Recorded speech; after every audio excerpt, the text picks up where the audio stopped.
If astronauts on the International Space Station live stream to Earth today, they would tell you they cannot see the Great Wall.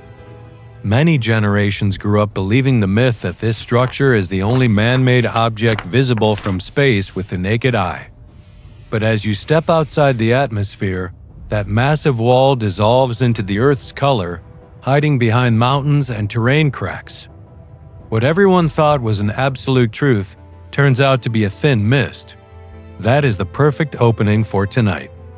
We see glossy photos on social media and Hollywood movies with archers and dragons, thinking of it as just a beautiful wall. But when you touch the mortar and ask what they hid inside, the whole story flips into a completely different map. Tonight, we do not travel. We dissect this wall layer by layer to see how this giant machine actually operates underneath.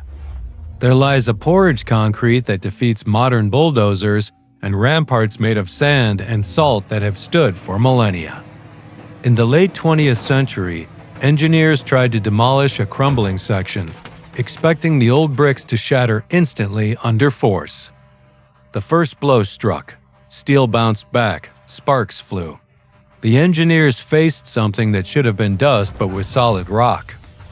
Locals whispered about soul alchemy, believing ancient builders mixed blood into the mortar to anchor spirits to guard the border forever. Some imagined alchemists or extraterrestrial beings because simple earth, lime, and sand could not possibly be harder than modern reinforced concrete. But the answer lay in a simple bowl. Chemists found the secret ingredient was not gold or mercury, but sticky rice. Ming Dynasty builders, in a stroke of genius, mixed slaked lime with rice soup containing a complex carbon chain called amylopectin. This starch acts as a gatekeeper, slowing calcium crystallization and forcing crystals to grow into a dense, interwoven, and elastic network. This organic mortar breathes carbon dioxide over time, transforming its surface into a harder mineral layer, getting stronger with every century. While modern concrete cracks, this rice mixture flexes during earthquakes. Humanity turned a simple dish into giant armor spanning thousands of kilometers. Yet, while rice saved the wall, legends say the wall ate lives. Meng Jiangnu traveled seasons to find her husband, a builder. Upon learning he died and was built into the wall, her scream collapsed a section, revealing his bleached bones inside the rubble. This story made people view the Great Wall as the longest cemetery on Earth, believing bodies were used to reinforce the structure. Archaeologists scanned the wall with cold precision. Their conclusion was simple. There are no human bodies inside the wall's core structure. Builders were pragmatic. A decomposing body creates voids, weakening the structure. Building on corpses is like building a house on uncompressed trash. The wall did take lives, but they were buried in mass graves outside. The structure stands on earth and stone, not bones. Far to the west, engineers faced a different enemy, the Gobi Desert. Here, the image of the gray stone dragon disappears completely. Travelers see long mounds and think they are natural dunes, until they realize nature never creates straight lines stretching for hundreds of kilometers. This section looks ready to collapse, yet it has stood for 2,000 years, older than the famous brick walls near Beijing. Han Dynasty builders used a layer cake method, spreading branches of red willow or reeds, then piling gravel and repeating the process. The secret ingredient was salty water from toxic lakes. When the water evaporated, salt crystallized, binding the sand grains like invisible glue. The result is primitive desert concrete. Branches act as steel rebar and salt acts as cement, withstanding sandstorms for 2 millennia. Back in the north, for centuries, the wall was seen as a passive shield. But modern drone scans revealed a hidden tactical secret. In 2022, high-resolution models revealed slight irregularities in the brick patterns that looked like clumsy repairs, but were actually intentional. These were secret doors, disguised by a thin layer of brick. Invisible from the outside, but easily broken open from within. The wall was a trap. Defenders could launch surprise attacks on the enemy's flank or send out scouts, turning a passive shield into a weapon. Nature also intervened. For years, people thought the moss and lichen covering the earthen sections were destroying the ancient heritage. But microscope analysis stopped the cleaning crews. This is a biocryst, a living community of cyanobacteria and moss weaving a protective skin. This living skin prevents erosion, repels water, and holds the soil together. It makes the bio-covered sections 3 times stronger than bare ones. Without this skin, the wind would have erased these walls. The wall grew its own biological armor to survive the centuries. But the greatest danger was speed. How to send a warning to the capital before the enemy burned the border villages? The answer was an optical data network. Soldiers used a strategic fuel mixture containing dried wolf dung to create thick, dark smoke. Wolf dung is rich in oil, producing dense smoke that resists the wind. It was a binary code of fire and smoke. 1 pillar meant a small squad. 4 pillars meant a massive invasion.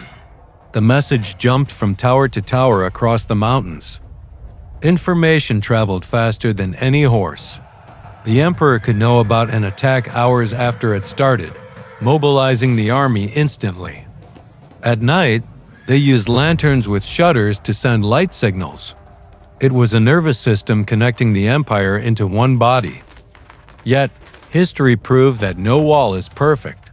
In the 13th century, Genghis Khan faced this massive shield with his cavalry. He did not need siege engines. He had a choice for the gatekeeper, a bag of gold and a promise of safety. The wall failed not because of weak mortar, but because a human hand opened the lock. The weakest link is always the human. Emperors felt safe behind the wall and became complacent. The wall stands today as a witness to the futility of static defense. Today, the structure built to separate us from them is where millions from all over the world come together to stand. It is a monument to a very human ambition, to build a line that no one can cross and then live safely behind it. But history whispers that no wall keeps its original meaning forever. What was once a barrier eventually becomes a bridge to the past. The most important lesson is about the invisible walls we build around ourselves, our fears, our limits, and our prejudices. Every wall, whether made of stone or fear, will eventually be transformed by time, connection, or a simple decision to open a door. Thank you for joining us on this dissection of history.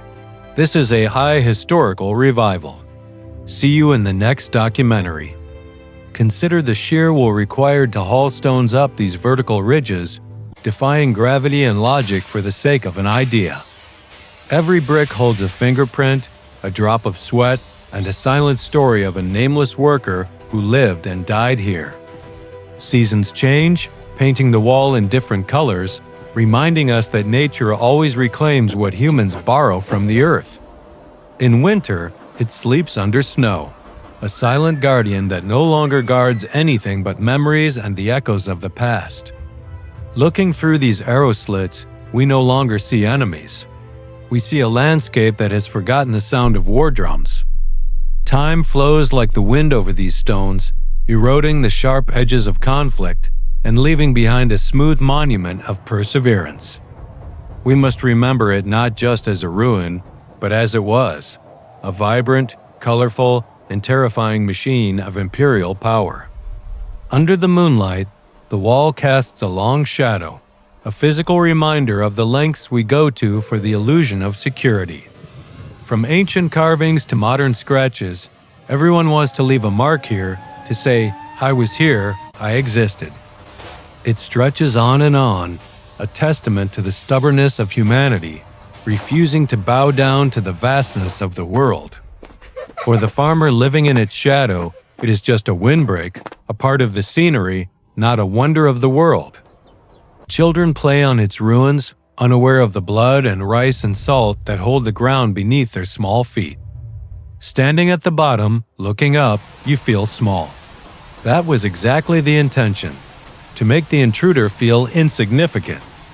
Even the drainage systems were masterpieces, channeling water away to ensure the foundation would not wash away in the summer storms. Life always finds a way. A flower blooms in the crack, softer than the stone but stronger in its will to live. As we walk away, we carry with us not just photos, but a deeper understanding of what it means to build.